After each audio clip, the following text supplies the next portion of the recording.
ఒక ఊర్లో రాజు అనే అబ్బాయి ఉన్నాడు. చాలా తెలివైనవాడు. ఒకరోజు స్కూల్లో రాజు చాలా సాడ్‌గా క్లాస్‌లో కూర్చున్నాడు. హోంవర్క్ కంప్లీట్ చేయలేదు మరియు క్లాస్‌లో కాన్సంట్రేట్ చేయలేకపోయాడు. ఇది చూసి టీచర్ సరే గారు రాజు ఫాదర్‌ని స్కూల్‌కి పిలిచారు. రాజు ఫాదర్ నారాయణరావు చాలా స్ట్రిక్ట్ పర్సన్. స్కూల్‌కొచ్చిన తర్వాత ఆయన కొంచెం యాంగ్రీగా మాట్లాడు. మార్క్స్ వస్తే సరిపోతుంది. ఇంకా ఏం కావాలి? అని టీచర్‌ని అడిగాడు. అప్పుడు టీచర్ శరణ్య కామ్‌గా చెప్పారు. మీ అబ్బాయి చాలా ఇంటెలిజెంట్. కానీ తనకి మీ సపోర్ట్ మరియు ఎంకరేజ్‌మెంట్ కావాలి. మీ మాటల వల్లనే తన కాన్ఫిడెన్స్ పెరిగేది.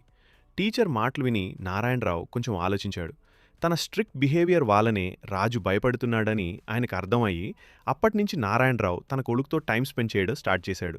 చదువులో హెల్ప్ చేసేవాడు మరియు ఎంకరేజ్ చేసేవాడు. కొన్ని రోజుల తర్వాత రాజు చాలా కాన్ఫిడెంట్‌గా మారాడు మరియు ఎగ్జామ్స్‌లో మంచి మార్క్స్ తెచ్చాడు. అప్పుడు నారాయణరావుకి అర్థమైంది. పిల్లలకి భయం కన్నా సపోర్ట్ మరియు ప్రేమ ఇవ్వడం వాళ్ళనే వాళ్ళ ఫ్యూచర్ బ్రైట్ అవుతుంది.